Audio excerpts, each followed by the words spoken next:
பொதிகை விரைவு ரயிலில் கடத்தி வந்த 200 கோடி ரூபாய் மதிப்பிலான போதைப் பொருளை காவல்துறையினர் பறிமுதல் செய்திருக்கிறார்கள். இதன் கூடுதல் விவரங்களோடு இணைந்திருக்கிறார் நமது செய்தியாளர் பிரவீன். அவரிடம் பேசலாம். பிரசன்னா, தற்பொழுது இந்த குற்றத்தின் பின்னணி என்ன, மேலும் அடுத்த கட்ட நடவடிக்கை என்ன பண்ண போறாங்க?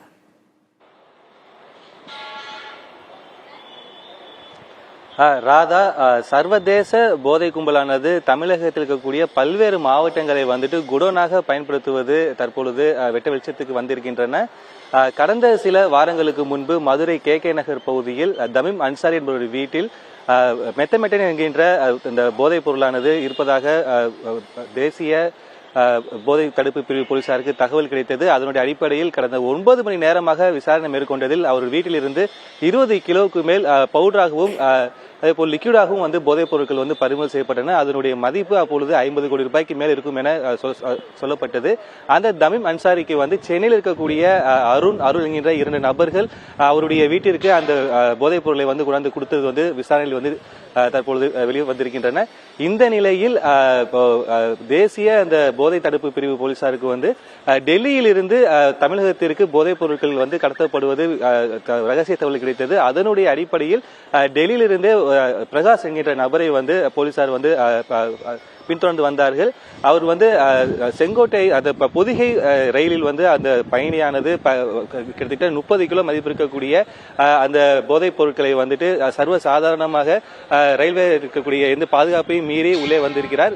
பயணியாக இந்த சாதாரண பெட்டியில் அவர் வந்திருக்கிறார். அவரை பின்தொடர்ந்து வந்த போலீசார் அவர் எங்கு செல்கிறார், யாரிடம் கொண்டு போய் இந்த போதைப் பொருளை குடிக்கிறார் என்கின்ற விஷயத்தை பார்ப்பதற்காக அவர் பின்தொடர்ந்து வந்திருக்கிறார்கள். இந்த நிலையில் காவலர்கள் தம்மை நோட்டமிடுவதை உணர்ந்த அந்த பிரகாஷ் மதுரை ரயில்வே ஜங்ஷனில் இருந்து அவர் உடனடியாக வெளியேறதுக்கு முயற்சி மேற்கொள்ளும் பொழுது ரயில்வே போலீசார் உதவியோடு அவர் சுற்றி வளைக்கப்பட்டு தற்போது கைது செய்யப்பட்டிருக்கிறார். அவரிடம் பறிமுதல் செய்யப்பட்டிருக்கக்கூடிய அந்த மெத்தமெட்டன் என்கின்ற போதைப் பொருளுடைய மதிப்பு மற்றும் சர்வதேச அளவில் கிட்டத்தட்ட 200 கோடி ரூபாய் வரை இருக்கும் என்கின்ற ஒரு விஷயத்தை போலீசார் தற்போது நம்மிடம் சொல்லியிருக்கிறார்கள். ஏற்கனவே கடந்த சில வாரங்களுக்கு முன்பு ஈரானில் இருந்து குஜராத் அந்த கடல் வழியாக கிட்டத்தட்ட 2000 கோடி ரூபாய் மதிப்பு இருக்கக்கூடிய இந்த போதைப் பொருட்கள் கொண்டு வரப்பட்டதும் அந்த போதைப் பொருட்களில் சர்வதேச கும்பல் இதில் இருக்கிறார்கள் என்கிற விஷயத்தை இந்த போதை தடுப்பு போலீசார் விசாரணையில் கிட்டத்தட்ட 5 நபருக்கு மேல் பிடித்து விசாரணை மேற்கொள்ளும் பொழுது இதில் தமிழகத்தில் இருக்கக்கூடிய ஒரு சிலருக்கும் நேரடியாக தொடர்பு இருப்பதாக சொல்லப்பட்டது. அதன் அடிப்படையில் ஜாபர் சாதிக் என்பவர் மீது வழக்கு பதிவு செய்யப்பட்டு தற்பொழுது அவரை போலீசார் தீவிரமாக தேடி வருகிறார்கள்.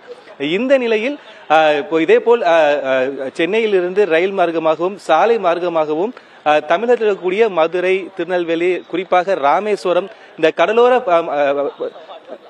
பகுதியில் இருக்கக்கூடிய மாவட்டங்களில் இந்த போதைப் பொருட்களை பகுதி பகுதியாக பிரித்து மொத்தமாக ஒரு இடத்தில் ஒன்று சேர்த்து கடல் வழியாக இலங்கைக்கு கடத்த தற்பொழுது திட்டமிட்டு அதை முயற்சி மேற்கொண்டிருக்கிறார்கள்.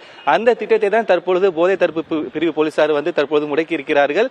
கிட்டத்தட்ட கடந்த சில வாரங்களில் மட்டுமே சென்னை, மதுரை, குறிப்பாக மதுரையில் மட்டுமே 2 இடங்களில் கிட்டத்தட்ட 200 கோடி ரூபாய்க்கு மேல் அந்த போதைப் பொருட்களானது தற்பொழுது பறிமுதல் செய்யப்பட்டிருக்கின்றன.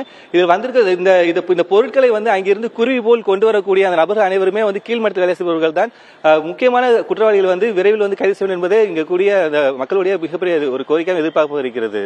ராதா, போதைப் பொருள் கடத்தலை தடுக்க அரசு உரிய நடவடிக்கை எடுக்க வேண்டும். கூடுதல் விவரங்களை வழங்கியமைக்கு நன்றி பிரசன்னா.